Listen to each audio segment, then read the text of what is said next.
What's up, guys? Welcome to Pub Sports Radio and welcome to the Draftkings Picks and Prediction Show. This week we have UFC Vegas 85, Nassourdine Imavov going against Roman Dolidze. As of now, we have a 13-fight card. Of course, that can change throughout the week, but 13 fights as of now.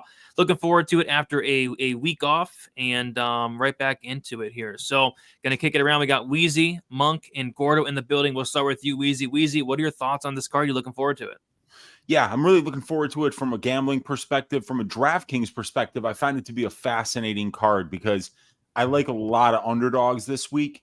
And the favorites that are really kind of priced up here are fighters that I wouldn't even normally put in my DraftKings lineup. You know, they're not what you would call they're high implied probabilities to win the fight, but in terms of what they do when they're out there scoring DraftKings wise, it's not the type of fighter that you normally would target. So it's an interesting week. I could see leaving a ton of salary on the table, and I could see the optimum lineup, you know, basically having 1,000 or 15, even 100 left on the table. So I'm interested to hear what you guys have to say this week.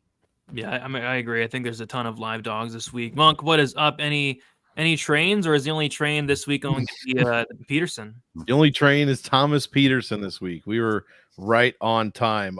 Yeah, looking forward to this one. I mean, what am I going to say? The whole card could be full of trash, and if Roman Dolidze's on it, I am going to be a happy guy. So who? We got Roman Dolidze. There you go. Natália Silva. We got I mean, everybody's favorite belt holder, Molly McCann. The guy The Rock gave a house to. I mean, this is going to be a fantastic card this week. Yep. Can't wait for it. And then we got, last but not least, Gordo. Gordo, are you looking forward to UFC Vegas 85? I am indeed. It's always nice when you get a nice 13-fight card coming after. It is in the Apex, but I do think we have a lot of fights going, overlooked. We got Money Moicano on this card. They're going to put in an entertaining fight. We got a lot of fighters who we haven't seen in a long time who will bring the action. Maybe not the highest skilled level card, but when it comes down to an opportunity to make some money, I think from both a DraftKings and a betting perspective, there's a lot of opportunity this week, and I'm looking forward to see what you guys have to say about it. 100%. All right, before we get into, if you guys can, please leave a like on the video, subscribe here to Pub Sports Radio. We go live every Wednesday, 9 o'clock p.m. Eastern Time. Do you want to shout out the Pub Sports Radio weekly contest? It is free to enter, $100 to first place week in and week out. Go to pubsportsradio.com and check out the UFC weekly pick'em. I want to shout out the chat as well. We got Jack in the building. We got 2N. We got Joseph. We got D-Man. What is up, everybody? Hit the like for us. We do appreciate it. All right. With all that out of the way, then I say we get right into it, and we're going to start with the fight to target. And I'll kick this one off. My favorite fight to target this week is going to be a fight that I'm really looking forward to. It's Themba Gorimbo going against Pete Rodriguez. It's minus 400 for the fight doesn't go to decision, which honestly that could potentially be wider considering, Pete Rodriguez has never even seen a second round in his professional career. And I think it's a striker versus grappler matchup where if Themba's able to get this fight down to the mat, I think there's a good chance that he can kind of grind him out, eventually sub him. If it turns out that Themba's not able to get the fight down to the mat, I think it's going to be a really rough night for him, and he probably loses his head because Pete Rodriguez is probably going to knock him out. So Themba's super expensive at $9,200, but I mean, the path is there and the upside's there if he gets the dub. And then Pete Rodriguez is one of the more intriguing pump plays on the slate, I'd say, for me. So I think somebody's getting served here, probably even under 1.5 rounds. I love this fight from a DraftKings perspective and a fan perspective as well. Gordo, what is your favorite fight to target for UFC Vegas 85? Yeah, that's up there for sure. That's what I got. Started number one. Closely behind at number two, we got co-main event, Money Moicano, Drew Dober. To me, this is a pivotal fight to target on DraftKings because I do think it's going to be very, very high-paced. Not only do you have two fighters who, want to get the paycheck, but they're both killers. They're both guys who are finishers. You have the slick submission game of Moicano against a guy in Dober who has been submitted versus the power that Dober has versus a guy in Moicano who has been knocked out. I think either way this fight ends up, it's going to be the fighter winning by his preferred method, especially coming inside the distance. I do think the winner scores well. I do think the winner has a high ceiling, and I do think it's a close fight. I myself am leaning with Moicano, but I'm certainly going to have some exposure to Dober just because I do think his path to victory is a KO here. Should score well. Yeah, I can't wait for that co-main event. That's my personal main event. I know Monk's favorite fighter is Dolidze's on this card, but I cannot wait for that co-main. Drew Dober, Moicano, that's going to be pure violence. Weezy, what is your fight to target for this week? Yeah, I was going to give you guys more Dober Moicano because of, like that's such a great fight anyway. And yeah, wherever that fight is, somebody's going to be extremely dangerous. But in my opinion, one that's going to maybe fly a little bit under the radar, but you should absolutely have one of these two kids in your lineup is this Landon Canones Medeiros fight. First of all, I kind of feel like this fight is going to go to decision, right? But I also feel like there is going to be takedown attempts mixed into this fight on both sides. Both sides are high volume. Both sides are accurate and not particularly defensively responsible. Both dudes are durable. And I think we're going to see just, like two rats in a shoe. These guys just going at it for the full 15 minutes. Whether you have the winner or the loser in your lineup, the guy is going to have a good floor, in my opinion.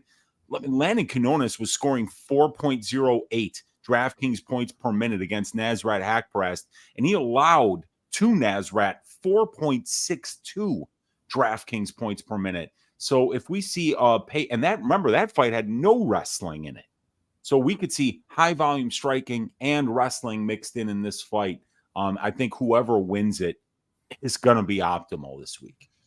Yeah, I can't wait for that fight. Those guys are going to stand and bang for 15 minutes. I feel like if it wasn't like the second fight of the night, it could be contender for like fight of the night. I think that fight's going to be awesome. Monk, last but not least, what is your favorite fight to target? Yeah, you guys had all three of the ones I had written down, and you're right, Dolidze, one of my favorite fighters, but of course, Drew Dober, my guy from Omaha, Nebraska. Got to root for him. Always loved Drew Dober. So that one's up there, obviously, as well. I guess, those are my top three, with bullets, basically. Those are the three clear ones to me. I'll give you the fourth as the main event just because of what the salaries are, 8,600 and 7,600. Dolidze, when he wins, just under 100 points at 98.82, which would be a decent score, for his salary at 7,600. And when Imavov has lost, I know it's not often, but he averages 107 points given up to his opponents per loss. I'm hoping, obviously, Cachoeira leads the league in points given up per loss, but she was pretty close before Jasmine dropped 169 on her head. She was pretty close to that 107 per loss mark. So I'm just keeping my fingers crossed that it's a good fight, that it scores well. You have 5 rounds to get some scoring. I'm not really counting on Imavov to do much of that. He is an extremely low volume type guy. But hopefully the underdog can pull something out. And either way, the winner in 5 rounds could score well at these salaries. All right, there we go. 4 solid fights to target there. We'll move on to the fight to fade. We'll stick with you, Monk. Monk, what fight are you fading for this week? This one was kind of difficult because nothing really jumps out as fights to play and fights to fade more than a couple of them. And I think I might get a little, I don't know, this a lot of people could be on this. A lot of people might argue. I'm going with Natália Silva and Vivi Araújo. It is a women's flyweight fight, so it's always ballsy to go against that since they, one of the best divisions for as far as making the optimal lineup goes compared to ownership, because nobody plays women's fights because they are dumb if they don't do that. Silva only scored very well in one of her fights, and it was against Victoria Leonardo. She was minus 900, dropped 108. But since then, I mean, she scored 85 against Double J, 85 against Bleda, and 58 against Andrea Lee, who Araújo has a comparative, also has the win against Andrea Lee, put up 91 in her decision compared to Silva's 58 in her decision. And Lee looked terrible in that fight, so I'm surprised she, only scored 58 points. But, yeah, I'm not expecting Araújo to get the win here, but I just don't know that Silva's going to be able to pay off that most expensive price tag. Araújo allows less than 100 points when she loses, and Silva's going to need many more than that, most likely, to get on the optimal at that price. Yeah, I mean, I'm in the same boat, fading that fight. I want nothing to do with Araújo. I think Silva wins. I'm actually pretty confident she does win, but she's 9,500. She's very expensive. Araújo's fought, some of the best competition in the division. I'm not sure Silva finishes her early, maybe a late finish if anything, but I do expect Silva to kind of outstrike her on route to a decision. 9,500, I don't think is going to cut it there.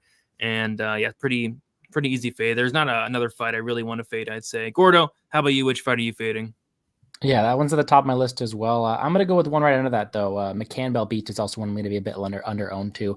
I guess you can make the case. I know that we just heard the rumors of Belbeat retirement, but I think if you look at this fight from macro perspective, we just saw McCann go out there and fight her best performance she could against Belbeat, score incredibly near the scorecards, and only put up 109. Now you have a fight here who I anticipate being a bit closer because after 4 years, Belbeat has made those improvements, and I do think it's going to be one that's going to be a bit closer this time. And are we going to see such a dominant performance on the mat from McCann where she's able to land 113 strikes, 5 takedowns? I don't necessarily think so. I think it'd be a lot closer than that, and I don't think McCann can live up to her salary at 9.3K. I think she's a bit too expensive on this slate. I do think she could win, and I do think she has a match in front of her, but considering the durability of Belbita, how much I think Belbita can keep it close, I do think it's one where there are better options on the slate than 9.3 Molly McCann. All right, and last but not least, Weezy, how about you? Which fight are you fading? Yeah, I'm going with Randy Brown against Muslim Salikhov. I mean, Muslim Salikhov's fights are notoriously low scoring for DraftKings DFS. Muslim's upside in DraftKings is about the same as his upside in a post-UFC modeling career, in my opinion, which is to say that there isn't a whole lot of upside for him, you guys. He scores 2.33 DraftKings points per minute. You know, at that rate, you're scoring about 65 points in a decision win. So, he's the only thing he's going to knock out is diabetes for the rest of his life. So I just don't really see him doing a lot here. And Brown is not a high volume guy either. He doesn't wrestle much. He's a little bit low volume, and Salikhov only allows 1.9 DraftKings points per minute. So yeah, I could see this being a very low scoring fight. Yeah, believe it or not, money's poured in on Randy Brown today, and I think a lot of that has to do because a picture is circulating around Twitter of Salikhov recently, and he looks like somehow it looks like he aged another 10 years since we've seen him last. Like, it makes no sense. So Does instead this of photograph have color in it at least, for fuck's sake? Is it a color photo? I think it is. I mean, instead of looking 60, he now looks like 70. So he aged like 10 years in the last couple months. So I think that's why money's pouring in on Randy Brown. Is that He needs Yeah, to look at keep, that. Oh, That is Oh, terrifying. That is terrifying. It looks like that character in the Goonies that had the big ass ears, you know, like it's like Sergei Spivak got wow. shrunk. Jesus. Yikes. Very, very ugly. Speaking of ugly fighters, that Bogdan Guskov fights next week. That guy's terrifying. Who's he fighting? Zach Big Palga. Yeah. Terrible Palga. fight. Just a terrible fight. But that guy scares me as well. Palga's gonna fucking murder that guy. Oh, he doesn't murder anybody. But maybe Yeah, he doesn't. maybe you never know. All right. Yeah, we'll get to the fighter to fade. I'm sticking with what Weezy said. It's Randy Brown, just based off the fact that it's a Muslim Salikhov fight, which probably means it's going to suck and be completely terrible.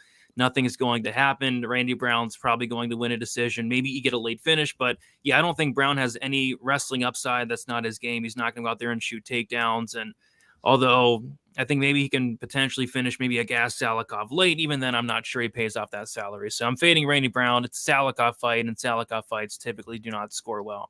Monk, which fighter are you fading for this week? Yeah, I'm gonna go with the Johan Lene special and give you Jeong-yeong Lee as the fighter to fade here. 49.7 points in his win against Julija. Now that is 10 points more than Lene scored. However, he's in this category because Yaji actually outscored Jeong-yeong Lee in that fight as the loser. So always you always love to see that in DFS as the favorite fighter. He's fighting Blake Builder, who just lost to, Gordo, Kyle Nelson. Not that good of a fighter. And Blake scored, Blake only allowed, however, 62 points in that loss to Kyle Nelson when he beat Shane Young. Also, I mean, Kyle Nelson probably better than Shane Young. I'll give him that. 85 points when he beat Shane Young. So moral of the story is there's not a lot of points going around Jeong-yeong Lee fights or Blake Builder fights. I think this could be a decent fight. But for DraftKings, 49 points in a win where your opponent outscored you. Probably shouldn't have won that fight. I'm probably not putting you in my lineup. So or too much of you anyways in GPP. So give me the fade on the Korean Tiger. Is that really his nickname? Yeah. That's what it says. I did not make that up. I kind of like it. Do you think Monk would mess around about nicknames? Yeah, do you think I'm out here just racially nicknaming people? Sometimes we do that, so you never know. The Japanese tiger, everyone's just their nation and tiger. Weezy, which fighter are you fading for this week? Oh God, who am I fading for this week? Oh yeah, I'm fading Jamal Pogues. Jamal Pogues, he scores 2.29 DraftKings points per minute thus far in the UFC. And since he's not out wrestling Thomas Peterson, then you're left with his low output, low power striking game to score points. And good luck with that. Putting Jamal Pogues into your DraftKings lineup this week makes about as much sense as Charles Johnson's haircut. Don't do it. Don't do it.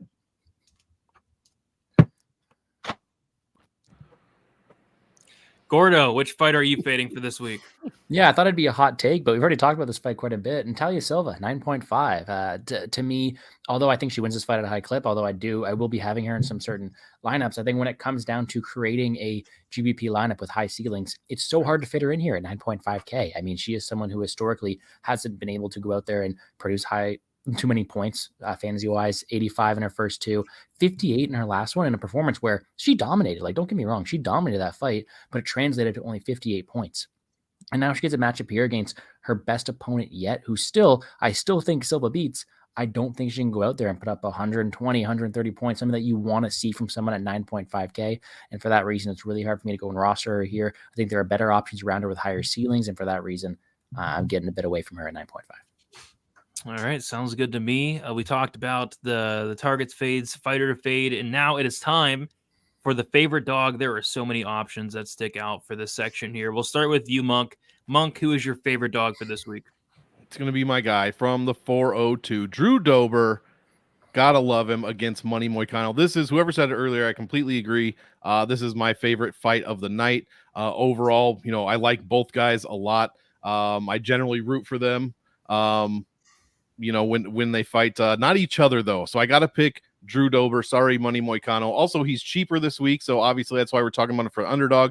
Moicano's been KO'd 3 times in the UFC, and that's exactly what Drew Dober does. I love Moicano, but he does make mistakes in there, and Dober does too. Don't get me wrong. But man, if you make mistakes against Drew Dober, that's all it's going to take is just one. And one of those fists is going to just put you down. So give me Drew Dober for that reason. I think he's got a good chance at a huge number of DK points if he gets the win here. So one of my favorite underdogs for sure. And 7,800, not a bad price to pay for a knockout artist against a guy who's been finished that way, not recently, but 3 times in his pro career.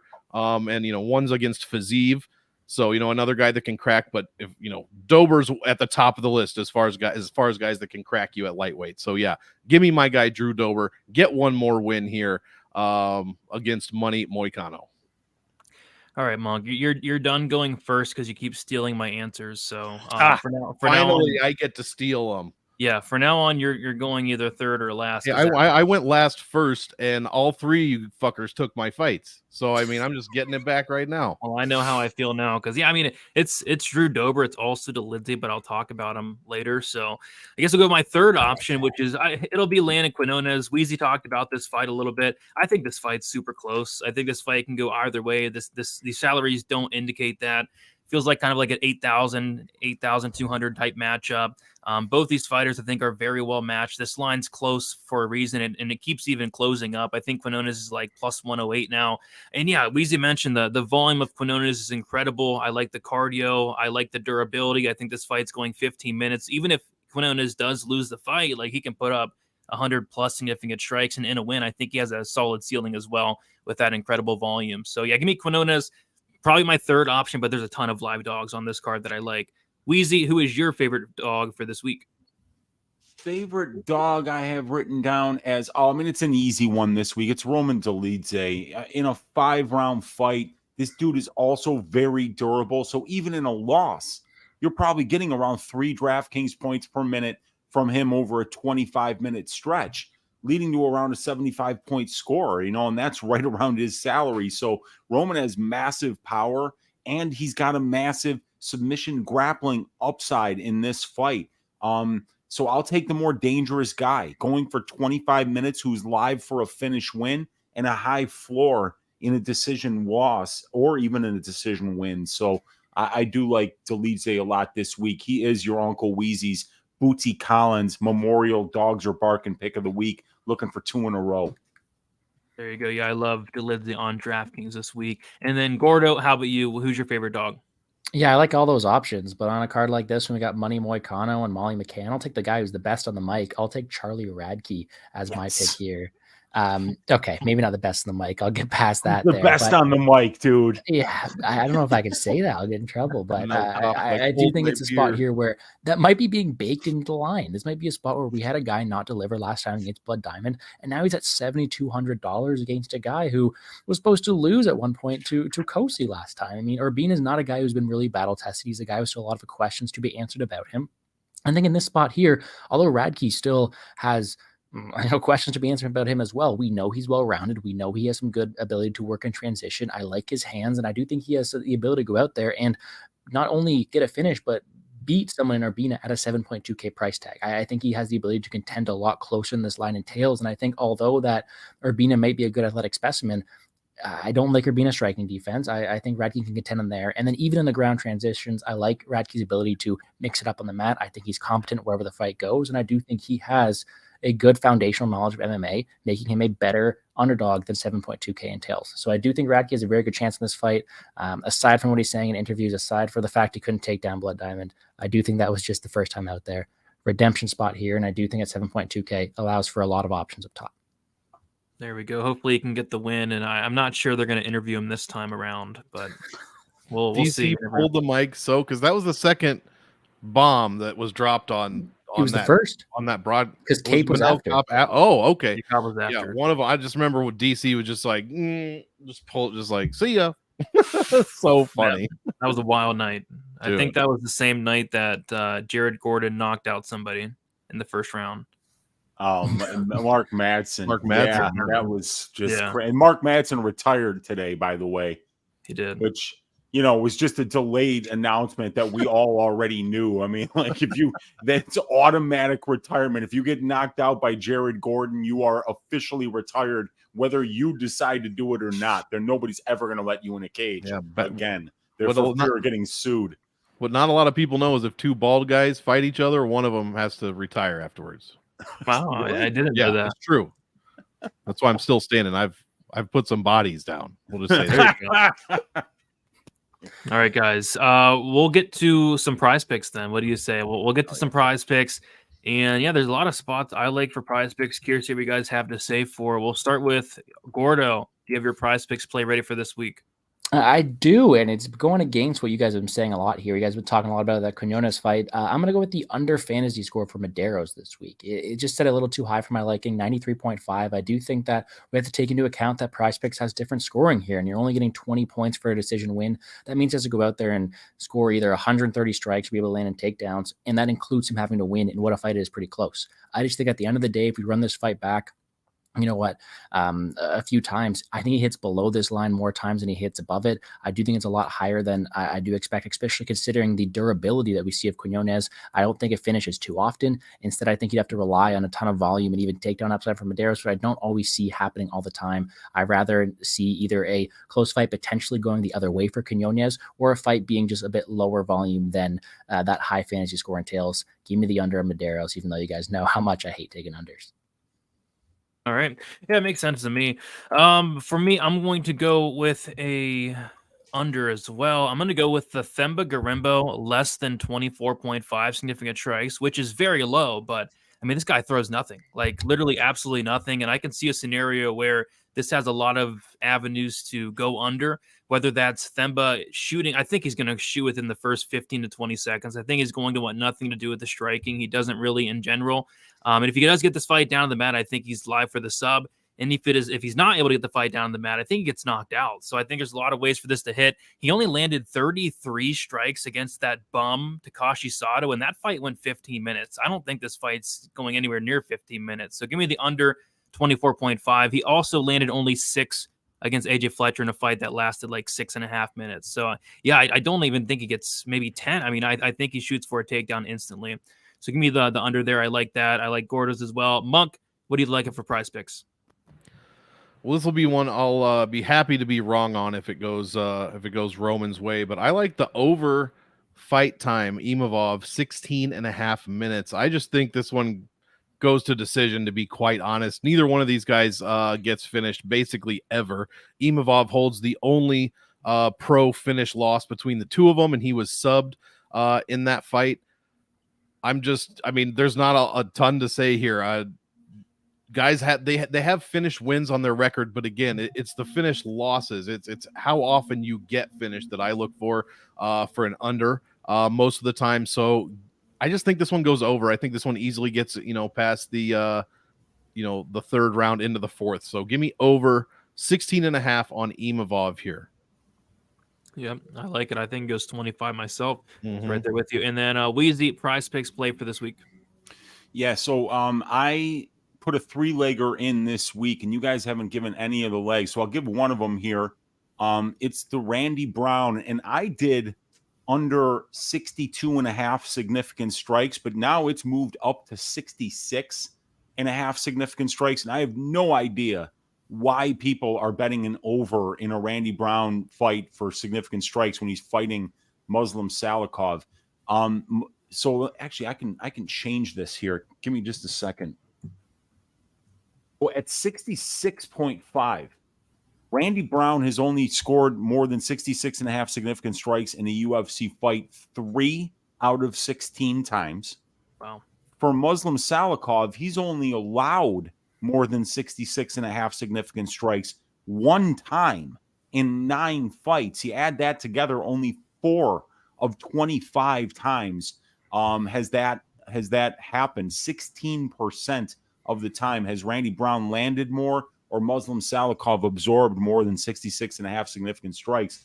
And then if you bring Uncle Weezy's tits metric into this equation here, you're finding a situation where if you weight these two according to their win probabilities, Randy Brown's got about a 19% chance, according to the divisional history and his win probability on the money line, of landing more than 66.5 significant strikes. So that's a really good under for me. The data loves it, and these guys are very low volume, so I just don't see him getting that number. Yep, I like it. I went with the fantasy score less. It's set at 88.5, so hopefully we're both right, unless Brown finishes Salikhov early, which I don't really think happens. So hopefully we're both right on that. I like less on both there. All right, so what we'll get into now is the favorite GPP play. We'll start with you, Gordo. What is your favorite GPP play for this week? Yeah, I think there's a ton of options that we'll discuss, but I'm going to go with one of the more obvious options on the board here. Themba Gorimbo, 9.2K. I think this fight as a whole has a ton of GPP implications. It's one that's projected to end early. There's a ton of upside on both sides of things, whether it be the power of Rodriguez. But in this case right here, and we're talking about a guy in Gorimbo, he's a guy who's going to go out there and be super aggressive with his takedowns. He wants to take down early. And on the mat, he has a decent set of submission games to go out there and get that. He has an opponent in front of him here in Rodriguez, who we haven't really seen him test on the ground in a few years. But when we have on the amateur scene, he was controlled. He was taken down. Add in the fact that there are cardio concerns on the Rodriguez side. Gorimbo at 9.2K, his path to victory is going to include takedowns and potential finish upside that is unparalleled to Molly McCann or Natália Silva above him. I think that he has the ability to go out there and have a ton of success in the mat and be able to get an early finish. And I do think his ceiling is one of the highest on the entire slate. GPP wise, I do love Themba Gorimbo. Yep, great GPP play. For me, I'm going with Julija Stoliarenko, 8,200. Dick. Well, who's choosing Julija? I was like, dude, no way anybody's gonna choose. Not one. Let me get one in. Let me get one. But I'm going with the black belt, Julija Stoliarenko. Give me that upside. 10 first round submission wins. Carolina's been subbed in the first round before, almost twice. Lupi almost got her if there was a couple of seconds longer. I think, Julija is going to do everything in her power to get this fight down to the mat. And if she does, it's her world. Just a significant grappling advantage down there. So I think she does get it. First round armbar win at 8,200. Sign me up. But Monk, I'm sorry. Look, who's your favorite GPP play. What do you got? Yeah, it's definitely Julia at 82. I mean, first of all, I'm shocked anyone talked about it. I figure she's going to be kind of low owned with the rest of the GPP plays on the card, and everyone knows that she's not very good. But yeah, it's the first round armbar, dude. If she wins at 8,200 in the first, if she wins, it's going to be in the first round. Could even be the first minute against Jessica Rose Clark, 122, almost over 100 against Molly McCann. Yeah, give me Julia Stoliarenko here for the what I thought was going to be a surprising pick, but at least it's okay. Brady, you know, I respect Brady, so having the same pick makes me feel better about it. Makes me feel better about it.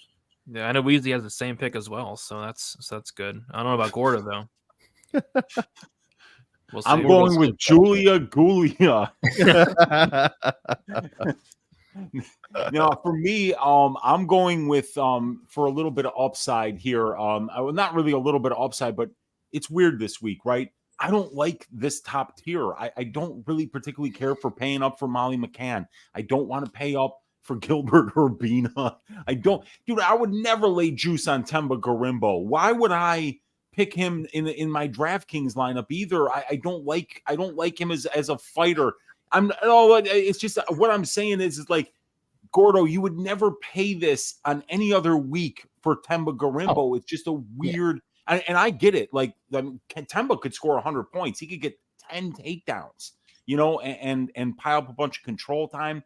We don't know what the hell Pete's going to look like, but I went with Natália Silva because I think you can save a lot of money this week and then just put her in there, and it's like almost like a cash play kind of.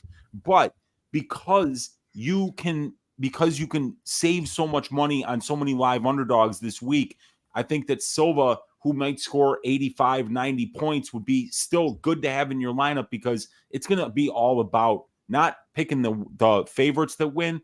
It's going to be about being right in the mid-range. If you're right in the mid-range, if you get that Moicano Dober fight correct, if you get that Medeiros Quinones fight correct, if you get the Jeong-yeong Lee Blake Builder fight correct, if you get the Stoliarenko Carolina fight correct, you're gonna you get those four and you pick correctly, you're gonna be near that optimal lineup because all of those are high upside. Natália Silva's winning this fight. I don't see how Vivi wins it unless it's just like a banana peel type of situation. So I'm going with Natália Silva this week. All right, Natália Silva for GPP. I think that's everybody. Favorite cash play then. I'll kick this one off. Monk, I don't think I'm stealing yours. I'm kind of nervous now. My cash play is Roman Dolidze.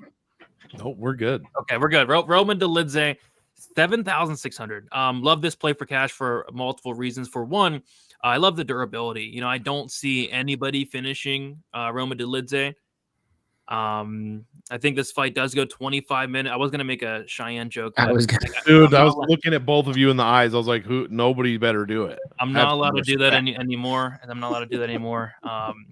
After talking to Dolidze, but so no jokes there. Yeah, anyway, I love the durability. Nobody's finishing him. I think this goes 25. If it doesn't go 25, I think that means that Dolidze gets like a toe hold or a heel hook or lands a big shot and knocks out Imavov. So $1,000 savings in the main event. Love Dolidze for cash, locking him in. Monk, who you like for cash this week? Or calf slicer. Don't forget the calf slicer possibilities. Yes. Cash, I mean, yeah, we talked about a few of them. It's probably Randy Brown. I mean, there's obviously a case for Silva, but Weezy just covered it fantastically. It's going to be Randy Brown for me at 9,100. Am I excited about playing him in cash? No. But if I'm looking for a guaranteed, quote, air quotes, guaranteed, win, a more likely win, in the high end, he might not get you 80 points, but he could get you 70, 75. And yeah, it's not going to pay off any GPPs, but for cash, it's better than taking a 20 or a 30 or less. So Randy Rude Boy Brown, there's worse options than that, in my opinion. So I think he's pretty steady at 91. All right, and Weezy, what do you got for cash? Thomas the Train Peterson, Uncle Weezy's ass shaving of the week. I think Tom goes out there and violently shaves the lazy fat ass of Jamal Pogues on Saturday. Early takedown or two, move to half guard, pound his head through the canvas. Minnesota, stand up. Thomas Peterson is coming in hot. and he's going to stack points in your DFS lineup this week. We got a combination of takedown upside and power on the feet that gets the job done in round 1 or 2 for triple digits this week. Sounds good. I like it.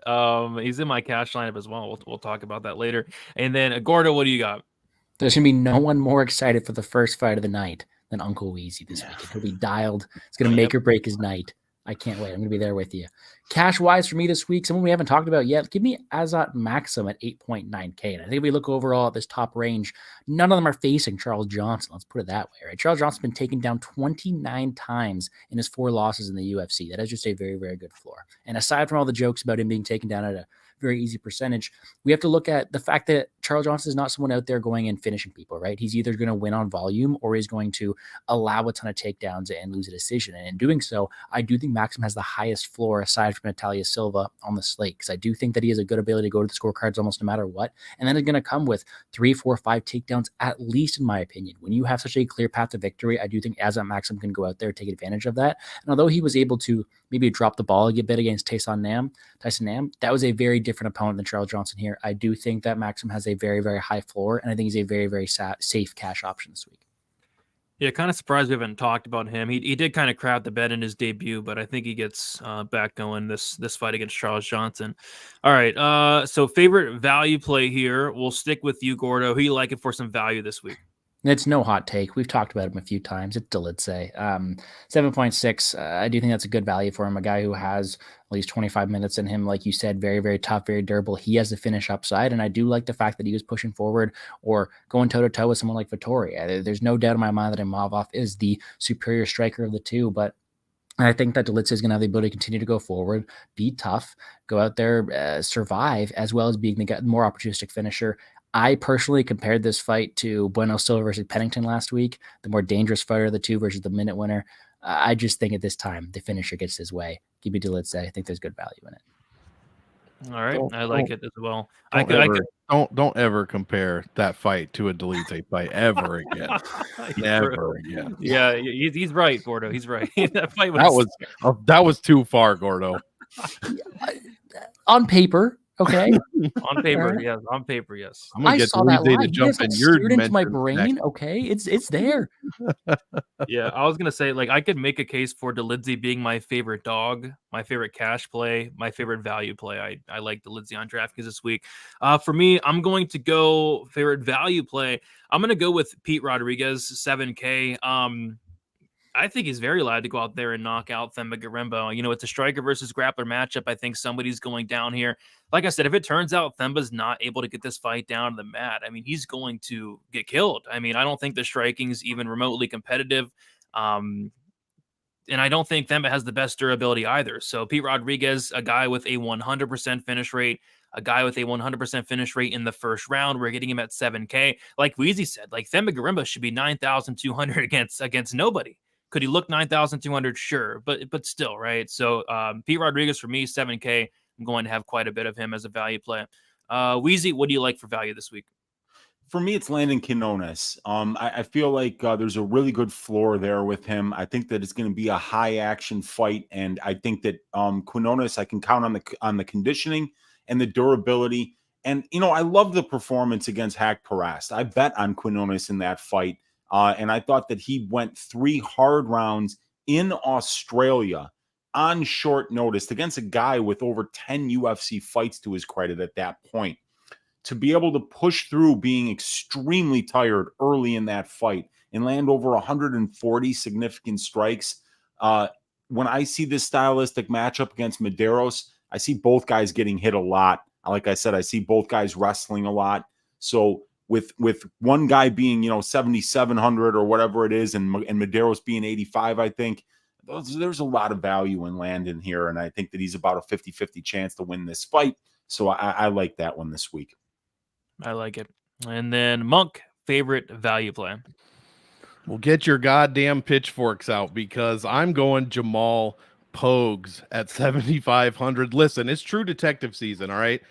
So you got to go back and rewatch season 1. Time is indeed a flat circle, and everything we have done, we will continue to do again and again and again. And just a couple of cards ago, we were all talking about a guy with single-digit professional fights. Name Tom, who loves trains.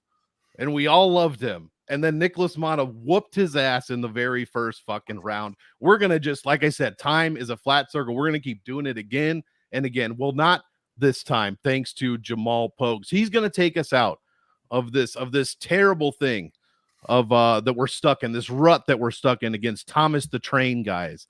And he's going to finish whoever the hell Thomas the Train is this week. Can't remember his last name, Peterson. And it's going to be Jamal Pogues week. Best value play on the card. He's going to score maybe more points than Johan Linnaeus in a win, but we don't care. We're picking him for the win anyways against Thomas the Tank Engine. Let's go. Disrupt the circle. Take our time back, people. Disrupt your DraftKings account by blowing out all your lineups by having that fat bum in there. Dude, I feel like if Pogues win, he's gonna score like 30 though. Like he just doesn't do anything. But and I'm gonna play my little diet tribe just on repeat and just bask in the glory of Jamal Pogues' haircut. Watch Pogues knock out Peterson. But he has real life Dilbert's boss haircut. It's fantastic. All right, that was good. Thank you. At the time, I like it. All right, so next we have the dart throw. The dart throw. Monk, we'll stick with you. Don't take my play. What do you got? Well, it's Pete Rodriguez. I mean, Pete Rodriguez, his nickname should be Dart Throw. I mean, honestly, that's what it should be here. I'm pretty sure this is relatively short notice. I don't think this was the original matchup. Correct me if I'm wrong. Yep.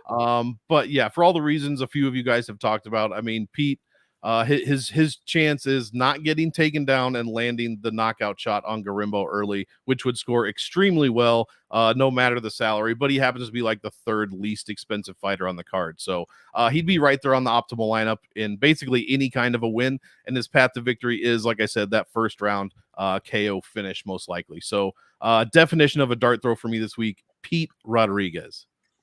Or Peter Rodriguez, however you want to pronounce it. All right. Weezy, what do you got for a dart throw? Dude, I'm like trying to build this lineup and I just hate all my lineups. And I just made a lineup and I'm like, oh Christ, does it have Tembo Garimbo in there? What is happening? What is going on this week, man?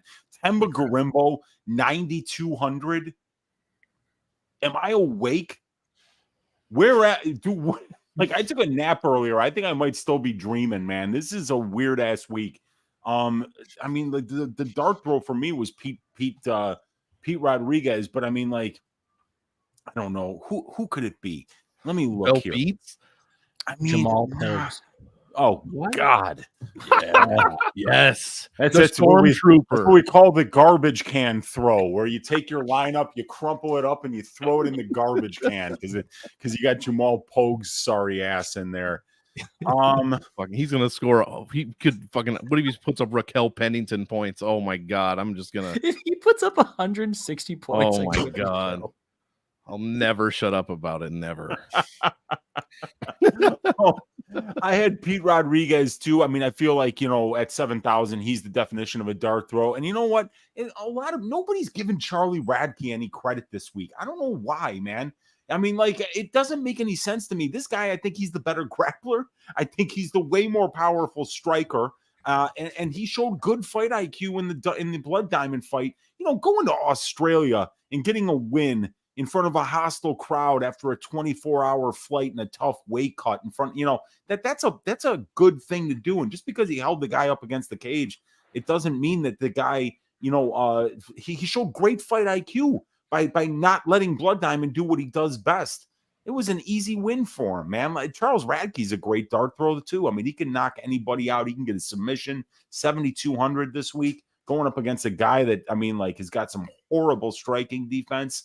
And his wins are just, there's no wins to write home about there either. So, yeah. Yeah, the only argument I've heard for Urbina this week is Charles Radtke sucks. Yeah. That's literally all I've heard. There's a gigantic height and reach differential as well. It's like 6 inches at least. Yeah, and Radtke's listed at 5'9", but he's like 6 feet. He's another guy who lies about he's pulling a Caio Bahaio who's talking about like he's saying he's 5'10". My fucking ass, he's 5'10". No, I think Radtke's his performance against Blood Diamond sucks, but I mean he never fights like that. That was his only fight, which I mean it was smart. He went out there and got the win, but it was.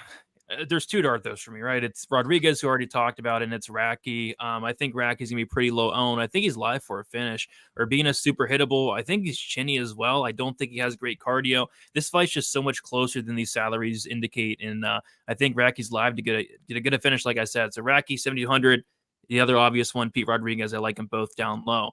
And then Gordo dart throw for this week. Yeah, I mean, we talked about Pete Rodriguez enough. He is the dart throw for me. Radtke is my dog of the week anyways, regardless of dart throw or not. So it leaves one man left for the job, and it's no other than Muslim Salikhov, 7.1K. Hear me out. Hear me out. What's his path to victory? I don't think he's winning the judges' scorecards here. I think his path to victory is going to be testing the chin of Randy Brown. In the last 3 times to see Randy Brown lose, it's because he's been clipped. He's been knocked out in 2. Clubbed and subbed by Della. So I do think that the chin of Brown is always in question. And Salikhov, I mean, the power's the last thing to go. You could be 95 years old. You still have some power there. So I do think it only needs one shot. It's a dart throw. I am picking Brown to win, but I do think the path to victory for Salikhov could score well at pretty low ownership as well. Yep, I agree. I mean, that's his path. Probably like a spinning old kick, something like that. It can happen. All right. Stealing my bit, but you got the stamp of approval on that one, baby. The spinning old kick. Yes. You've never said spinning old kick, but I did. Yeah, but I mean, like the spinning fat kick. That's my bit. Come on, man. You know, the spinning fat fist. I mean, come on. It's, spinning old kick. I love it. All right. That's hilarious. Okay, so last week we had 2 weeks ago we had some fights in Canada. Oh yeah, sorry, Gordo. I'm so sorry. I felt the whole time I was thinking of Gordo. Just the Canadians were. It was terrible, man. Guys, can I just say that I flew home. I was home for like 34 hours. I watched Canadian men go 0-7. It was still fun with my friends and all that stuff. It was a great time, but they dropped the bed. I missed bets on some horrible decision or stuff like that. I then watched the Bills go wide right in the airport as they broke down, and then I caught COVID and was immobilized in my bed for a week. So God, crap. Fights last week sucked. They never happened. I'm ready to move on. You know what they say, when it rains, it pours. When it rains, it pours. But it's only up from here. So yes. Jamal Pogues, take me. I'm just kidding. Yeah. Yeah. Let's go. All right. So anyway, 2 weeks ago, that happened. In 4th, we have Monk with Jillian Robertson, 105. Mara Bueno Silva, 64. Malcolm Gordon, 34. Sean Strickland, 71. Dricus du Plessis, 119. And Arnold Allen, 24. Monk scored 418.84. Not a terrible score. In 3rd place was Gordo. Mike Malott, 59. Surrey City, 32. Evloev, 85. Dricus, 119. Patterson, 98. Sean Woodson, 72.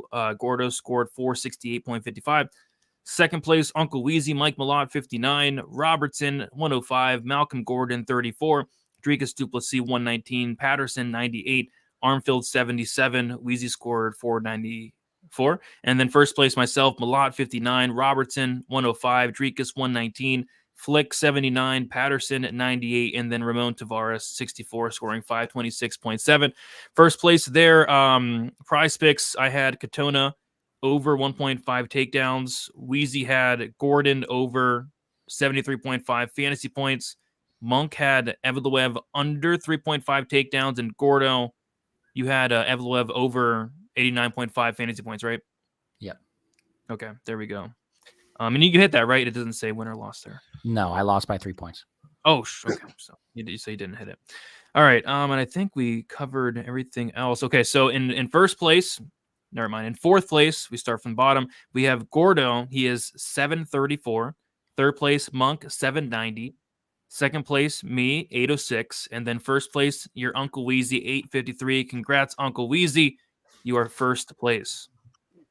yeah, 2 weeks in, we got a long way to go to defend that lead. So we'll see how it all goes this week. But yeah, the Armfield play was pretty good because he was an underdog that probably wasn't going to get finished. So we had some good floor there, and he got a decision maybe he didn't deserve. So those 30 points really helped out. But that's the game we play, man. We're just going to keep grinding it out, see if we can keep scoring big every week. Absolutely. And by the way, if you guys have any questions in the chat, type them in. Be sure to type them in. We'll pull them up. There was what I thought was a question in the chat earlier, but it was actually a statement. Joseph said fights to go over in decision. I thought it was like fights to go over in decision, but he said it was a statement. So that wasn't a question. I agree. All right. Yeah, I mean, I don't know what kind of statement that is, but it was a statement, I guess. So yeah, lineups for this week. We'll start with Gordo. What do you got? Oh, starting with me, the guy in 4th place for this one. But no, I went a bit different here. I got Demba Gorimbo up top. I have Azat Maxim as my cash play in there. I then have technical difficulties. Renato Moicano, Thomas Peterson, Roman Dolidze, and Charlie Radtke. All right, we have 3 the same. Monk, what do you got for this week? Oh, the winning lineup, of course. Natália Silva, Temba Gorimbo, Julija Gulia, Drew Dober, Roman Dolidze, and Jamal Pogues. Boo. Yeah. We have 2 the same. Oh, damn it. 7,500 points. Weezy, what do you got for your lineup? Yeah, so I've got up top, I think it's Azat Maxim. I have Aliaskhab Khizriev. I have Thomas the Train Peterson. What? Luana Carolina? No, that's not right. I got Landon Quinones, Roman Dolidze, and Luana Carolina's opponent, Julia Stoliarenko. Julia Gulia. Oh my goodness. Okay, good. I'm glad you don't have Carolina in there. Yeah, I was like, what the fuck is going on here? Yeah, dude, I'm sorry. Maxim, Peterson, Khizriev, Quinones, Dolidze, and Stoliarenko. Sounds good. Yeah, I went stars and scrubs. Up top, I went Natália Silva, Molly McCann, and Thomas Peterson. And then down low, I went Charlie Radtke, Roma Dolidze, and Landon Quinones there. So we'll see how we do for this week. In terms of the lineups and the prize picks, now we'll get to some questions in the chat. And okay. Okay. And this is kind of a question. Sup, degenerates. Sup, G? What's up?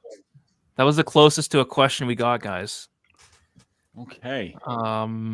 So I think we got a question. So Pogues, this one is for Monk. This is for Monk. Yes, I have so much faith in this. It's literally based off of it's the fading the Thomas the Tank engine. That's all it is. What percentage is fading the nickname here? Well, it's fading specifically the combination of Thomas the Train again, which we just saw, and the fact he doesn't even have 10 fights. And time is a flat circle. Time is a flat circle. Yeah. That's I mean that's self-explanatory. Reggie Ledoux. You would come to that conclusion just walking down the street, Well, the reason I got to know is because last time Monk faded someone 100% because of the nickname, the Pleasureman got destroyed in a minute. So he did. God damn it. I hope he's wrong, man. I'm going to be out so many fucking units. If Pogues goes through this guy like a hot knife through butter, and I'm going to get memed on Twitter like crazy. Oh, just a Derek Lewis knee when he shoots that first takedown. Oh, my goodness. Speaking of the Pleasure Man, believe it or not, Monk, he got another shot in the UFC. Yeah, who is it against? How is this guy? Who? Ibo Aslan, a guy that has like 13 first-round finishes. Oh, yeah. But the only guy he's ever lost to is the Pleasure Man. Yes. Yeah. Sweet redemption. And Ibo beat 7 Shades of shit out of him, but the Pleasure Man just wouldn't go away, and then he eventually beat him. That's going to be one hell of a fight. We have a question here. Steven says, Weezy, what's Brown's percentage of hitting 57.5 significant strikes? Let me get that for you. While you get it, we'll do this one real quick. Gordo, can we talk about Velveeta essentially saying at media day that she basically retired? You saw that, right? You want to talk about that a little bit? I did. And you know what? It's never a good look hearing that R word and hearing the retirement side of things, but it's not like it's going to play as big of a fight. This is not a title fight. This is not like she had, we anticipated her having months and months of training in here. We just know she's a tough girl who likes to go out there and brawl. And I think that she still has a decent style to contend with Molly McCann. The problem is now that if this does go to the decision, and it is a close one, who are they giving it to? They're giving it to the Barstool prospect, or the girl's going to retire next week. So it still keeps the same notion in my mind that McCann is the A side here. I don't play too much into that retirement talk. All right, and then Weezy, the percentage of Brown hitting 57.5. 6 of 16. That, of course, is 37.5%. That he's went over 57.5 significant strikes. All right. And Muslim still is only allowed more than 58 1 of 9 times. There we go. Hopefully that helps, Steven. So yeah, I think that's about it. Quick picks, the round, the pick, and the method. We'll start with our Uncle Weezy. What do you got? Going from the main event all the way down to the first fight, we're going to go Roman Dolidze submission round 2 by a Greg the Hammer Valentine figure 4 leg lock. I can't wait to see it. I believe I'm predicting the very first Greg the Hammer Valentine figure 4 leg lock in the UFC. It's going to be absolutely sublime. Money Moicano, second round submission. Randy Rude Boy Brown by decision. Natália Silva by third round knockout. And I bet a quarter unit on Natália Silva to win by third round finish, plus 1,400. I think she's going to wear down Vivi. We've got after that, Khizriev, second round submission. Charlie Radtke, second round knockout. Molly McCann decision. Azat Maksum decision. Pete Dead Game Rodriguez to win by first round knockout. Blake Builder to win by third round submission. Julia Stoliarenko, first round submission. Landon Quinones decision. And Thomas the Train Peterson is your Uncle Weezy's ass shaving of the week. He's going to shave the fat, lazy arse of Jamal Pogues by first round ground and pound knockout. There will be a prayer circle around young Jamal after what Thomas does to him in the cage on Saturday. It's going to be on train tracks too. Fair enough. All right, Monk, what do you got? Yeah, I'll go top to bottom. Let's see. Roman, and we didn't mention his nickname. I am not giving him this myself, believe it or not. Roman the Caucasian Dolidze. I'll let you decide on that one yourself. We're gonna go decision for my guy Roman Dolidze. There we go. That's Roman right there. Look at him. All that. I'll be wearing it on Sunday. There I got a we go. Dolidze finish only prop, and I mean, he's the dog pick of the week, baby. Let's go Caucasians. I don't know. The only two nickname Monk gave this week were the Korean Tiger and the Caucasian. So I think he's got a theme. I guess I only do race-based nicknames, apparently. I guess you're right. We're going to go, of course, Drew Dober, my guy from Omaha. Round 1 KO over Money Moicano. How about Randy Brown decision? Let's go Silva decision. Khizriev, I agree with Weezy, round 2 sub. We're going to go Radtke, round 3 KO. We're going to go Molly McCann because I can't pick Velveeta by decision. We're gonna go Maksum decision. Garimbo round 2 submission. Blake Builder decision. Julia Stoliarenko. What a fun thing to say. Round 1 armbar, of course. Markel Maderos, big Q in his name. Got to pick the big Q by decision. And then of course, Jamal Pogues over Thomas Peterson by any kind of meme finish you could possibly imagine. Every takedown stuffed from the train by Jamal Pogues. Let's go, baby. Let's go. We'll go decision, I guess. I have no idea. Boo. All right. I'm taking Imavov actually by decision, but I think a flying toe hold from Dolidze is very much in play. Hate this pick, but Moicano sub, Brown decision, Silva decision, Khizriev sub 1, Radtke KO 2, McCann sub, Maksum decision, Garimbo sub, Builder sub 3, Stoliarenko sub 1, Quinones decision, and then Thomas the Train Peterson KO 2. Gordo, what do you got for quick picks?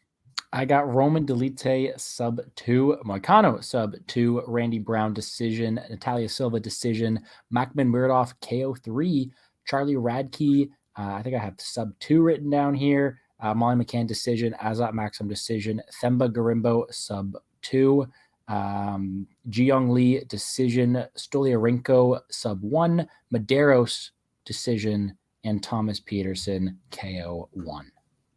There we go. All right, we're going to kick it around. We'll start with you, Gordo. Let the people know where they can find you and your plans for this week for some content. I saw you got your video out tonight, I think.